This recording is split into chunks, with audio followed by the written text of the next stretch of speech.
Google has been killing it lately with their free vibe coding tools, and they keep getting better and better. I created this landing page using Stitch 2.0 and Google AI Studio. This landing page looks really good for AI generated. Most people won't be able to tell, and this has multiple pages: the landing page, the solutions page, the pricing page, and even a blog page. And finally, you can also collect leads from here. So this also have a request demo page where anyone can fill out this form, and then this would be saved in a database from where you can just see all of these leads. So this is ideal if you want to launch a product and collect people on waitlist. So I will just mention a query and I will submit this. And if I go on Firebase, the database, my lead is present here, the inquiry and the organization name, everything is here. So all of this was created in just 20 minutes using Stitch 2.0 and Google AI Studio. All of this was done through prompts. There was no coding involved. I did not had to download any software to do all of this. Before getting into it, I am Namish. I am founder of Impulse Labs, and we help companies in automating their sales and marketing workflows. In this video, I'm going to show you from scratch on how you can create apps and landing pages using this combination of Stitch and Google AI Studio. I would recommend you to follow along with me for the next 20 minutes while we are doing this entire process. Now, before getting into that, what is Stitch 2.0? So Stitch is a vibe designing tool that Google released almost 6 months back, and back then it used to be a simple tool. It did not had a bunch of features, but the recent upgrade that they added, specifically 5 upgrades that they have added within the tool, that makes it much better over its predecessor. First thing is, this has a AI native canvas, very much similar to Figma or any other design based tool. The second thing is, now you have smarter design agent. So this is actually the secret sauce. So now there is a main agent that can run multiple sub agents for designing individual screen, for verifying it work, and even suggesting you next steps after you are done with a single step of the process. So this makes the entire process much more easier to execute. The third thing is the voice mode. This is similar to ChatGPT's voice mode. And the fourth thing, this is probably my favorite feature out of all of this, is instant prototypes. So now once you create designs, you don't need to actually build the entire app to see how it looks. It can just create prototypes which are interactive.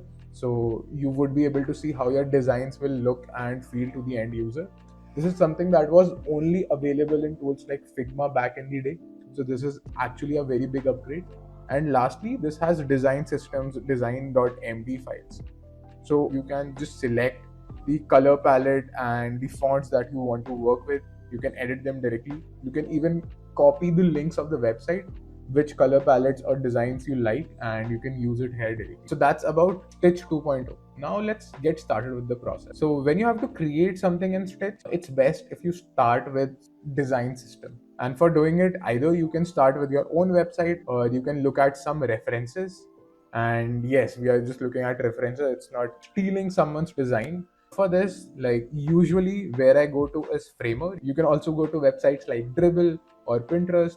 I personally like Framer because there are a lot of good looking websites here.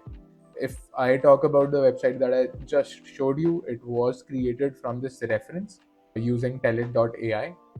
So this is some qualitative research tool, and this is their entire website. If you look at the final result that we got and this website, it's not actually the same, but the font, the design style looks similar. So it's inspired, not actually the same thing. So you can just find a bunch of websites that you personally like, and you can just drop it here to learn or use parts of its design pattern. So I'll just copy this and I will go within Stitch and I will drop this link. Let's use the design palette of this website. And basis this, it should create a design palette. Meanwhile, let's open up a Google Doc or any place for just writing down what we want to create. And then let's just think through. I think on the website, what I would want is a landing page, a pricing page, a features page, like where we can show different bunch of features that our product have, and we can keep a blog page. And before all of this, let's also define the service for which we want to create this page for. In this case, I want to create this page for an AI research lab. So AI research lab that is working on frontier technology in chemistry and biology. But you should specify what your product or service does, and you should write as much detail as possible. And apart from all of these four pages, I would also want a book demo page, like through which we will be collecting leads. And that's all. So let's copy this and let's go back here. I see that it has created the entire color palette for us. It has a lot of pink and green, which I think really stands out. From here, you can edit, play around with this, or we can just get started. Now, I will just drop my prompt. We want to create a website similar to AI, the website that we just showed earlier. And in our website, we want to include the following pages. So I've mentioned the pages. I will also mention what the website is about. And my website is about an AI research lab that is working on frontier technologies on chemistry and biology. And apart from that, I will also mention we want to keep consistent header and footer across all the pages. And that's it. I will just drop the prompt. One fun thing that you can do over here, you can use this mode, which creates multiple variations of the pages that you want to create. Initially, I like to create all the pages at once and then use multiple variations wherever I want to change something or add something to the pages. And the great thing about this design agent is once you give it instructions, it would be creating all of these pages at one go. You will see that all these screens are being generated parallelly. So this is way more faster than a designer actually going ahead and creating all of them. And it is done creating all the screens for us. If we want to see how this looks in motion, we can create instant prototypes out of it. Just select the screens you want to show in your prototype. So press Command or Control, like basis if you are on Mac or Windows, and just select all the screens you want to see in preview. In our case, we want to see all of them, and go on generate and just click on instant prototypes. This is much more helpful if you are designing a mobile app. Over there, like using these prototyping thing helps a lot because making changes within your mobile apps takes a lot of steps. So it's best that if you finalize the design at the start and only then go ahead with developing it. The preview is done. So this is a landing page. This looks clean. This is nice. Then I can click on the features tab. This takes me to the features page. I can also select the pricing tab. This takes me to pricing. I also have the blog page here. And finally, I can go to book a demo. So I can just select the domain that I'm interested in. I can just mention the full name, the work email. I can just select the slot and book a consultation slot. This is actually nice. We did not ask it to create this calendar view, but it did created it. And I think this helps. This also has a testimonial on the left. It boosts the conversion. It builds trust. So this is nicely done. This does not look at all vibe coded to me. So now that we have a prototype, we need to create a website out of it, a working website. And for doing that, we will start by exporting this in Google AI Studio. A mistake that I have learned from is if you export all of these together in Google AI Studio, that does not work out. Like it is a lot of information for Google AI Studio to process at once. So it's best if you start by exporting your landing page, or if you are creating a mobile app, so only the first screen of the entire app. So just select the first screen, click on export, select AI Studio here, and click on build with AI Studio. In this case, it would be only exporting the first image out of all of these. I see that it has copied the first image, the HTML code, and the markdown file. This would have the entire design system and all the other details. So all you have to do is just click on build. It already populates a prompt for you here. Build me an app with screens that look like this. You can hot link images from the HTML. So it's generating the preview for you. This would take a couple of minutes. If you go through Google AI Studio, there are a bunch of cool things you can do once you have created your app. You can share it with people, and not on a public link. You can just share it with people by typing out their email addresses here, and you can share it with them. They can also edit this. You can publish this on the internet, and you can start collecting emails.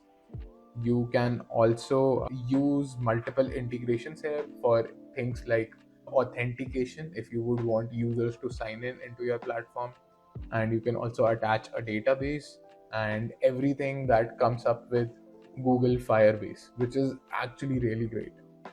You can also put this repository to your GitHub, and that way you can work on it from any other coding tool that you're using. So overall, at this point, you already have a website that you can publish, that you can keep on editing in the future. This is a great starting point for any fresh project. I personally, before creating a SaaS or before creating a finished product, I use Google AI Studio for creating the initial prototypes. That really helps in visualizing how the thing will look like and setting up that initial structure. And you can then build on top of it using advanced coding tools like Cursor and Cloud Code. While it's working on creating the homepage in Google AI Studio, let's see how we can edit some of these designs within Stitch. So one screen that I slightly want to change is Book Demo, because it has added a calendar and a drop down for selecting slots. Right now we don't need it, so I will just ask it to remove that. And apart from this, we would also need a thank you screen that comes up once someone has submitted their information. So let's also create that, and please create a thank you screen. And just so that a person does not exit from there, we can also put up some blogs on our thank you page so that a person before dropping off can go to that blogs and still stay on your website. Meanwhile, our app is built on Google AI Studio. I see the home page, I see all the different sections. It does not have all the other pages that we are yet to create. So let's get that from here as well. So all you have to do now is you just need to copy the code of these pages. So you just need to go on copy as and click on copy as code, and then go back on AI Studio and just drop the code here, and along with it mention that which page it is. Let's build the feature page. Here is the code for it, and just like that you have to drop the link of all of these pages one by one, and it should be able to integrate it on your website. Meanwhile, Stitch is done with creating all the changes. It has changed the book demo page, and it has created a thank you page that comes up after the book demo page. All of it looks really consistent. This result looks even better than the initial demo that I showed you of another website that I created some time back. Let's add all of these pages together, and then we can connect a database so that we are collecting all of these demo responses that we get, and then the website is good to publish on the internet, and then you can send it to anyone who is in your target market or to anyone who's relevant for your product. So let's do all of that really quickly. I will copy the next page, which is the pricing page. I will copy the code and do the exact same thing that we did for the features page. You can also preview your site for multiple devices on Google AI Studio itself. You can select mobile or tablet, or you can just select the current size and you can just play around with it. This is responsive. All the things are scaling and scaling down. Even the mobile view looks good, and we did not had to do anything. We just had to share a reference of a website we want to take inspiration from, and then it was able to do the rest of the things. It's still working on adding all of these pages, and once it is done, and then we would be moving on to the next step of adding a database and publishing this on the internet. While it's writing the code, you can also see what code is being written. If you are a non-technical person, all of this will seem really new to you, but you just need to look at the source repository. It's by the name src, and app is the main page, basically the home page to which all the different pages are routed. And after that, there would be specific pages for this you would have to look at this folder called pages, and you should be able to see all these pages here. So this has specific formatting, the text style and all of it here.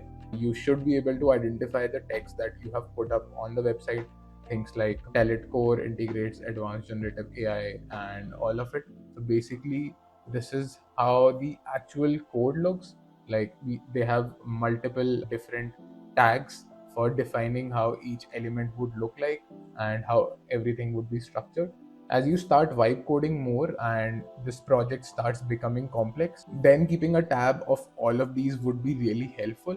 And then you can scale your app as you get more users and more feedback on it. Now, this is done with adding all the other pages. Now, the only pages that are left are the demo pages. I will send the message here, and then it will start working on those pages as well. And if you are using it, you can go ahead and do anything else as well. This tells you when it is done through a notification sound, so you don't have to be on this page looking at it while it's making all these changes. So I have the pricing page, the blog page, everything is here, and this is the home page. I think it is yet to create a separate pricing page. I think it confused the landing page with the features page, but that's fine. This would be just a single line change. Now, once the demo pages are added, then we would need to integrate a database with it. So if you don't already have a project, first go to firebase.com, firebase.google.com. Over here, go to your console. First, you would have to sign in, and then you can go to your console and set up a new Firebase project. And once you create this, then you also need to attach a billing account with it. It won't bill you because the app that you created should be good enough to run with the free tier of Firebase. But you would have to create a new project and you would have to connect a billing account to it, and that's all. Once you do it, that would be enough. Then after that, everything can be taken care of by Google AI Studio. It can create a new database within that project. It can create multiple services within that project. All you have to do is just set up the initial project itself. And it's done with adding the book demo page as well. If I go on book demo, I can select the domain I want to select.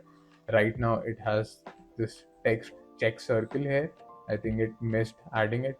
So what I can do is I can select the focus mode. I will select this specific component and I will mention this is not being rendered correctly. Once I send it, then it should be able to fix this thing.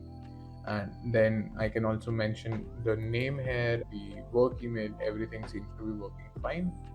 And let's try submitting this. And once I submit this, then I see the thank you page. I see all the blogs here as well. So this is done nicely. Now the next thing for us would be to connect a Firebase project here.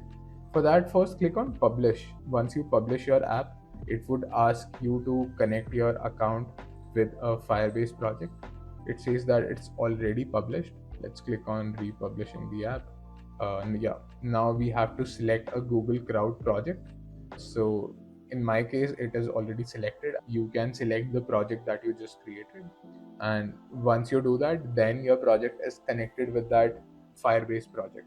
Now the next thing is we want to collect the responses from the demo page and save them in a Firebase database. And apart from that, you can also select the location where you want to set up your database. It won't make much difference, but you have to make a selection. It's always better to select a database location that is closer to your end users. It makes a slight difference in terms of performance. And with that, you have a working SaaS. All you have to do is you just need to copy this link to your clipboard and you can send it to anyone, and this should be able to test it out. You can even put this on the internet and start collecting leads for your business. That's all for this video. If you liked this video and you want more tips like these, do subscribe to the channel and also sign up to the newsletter in the description. Over there, I share all the tips like these on how to program and how to build better apps using AI. I will see you next time. Bye bye.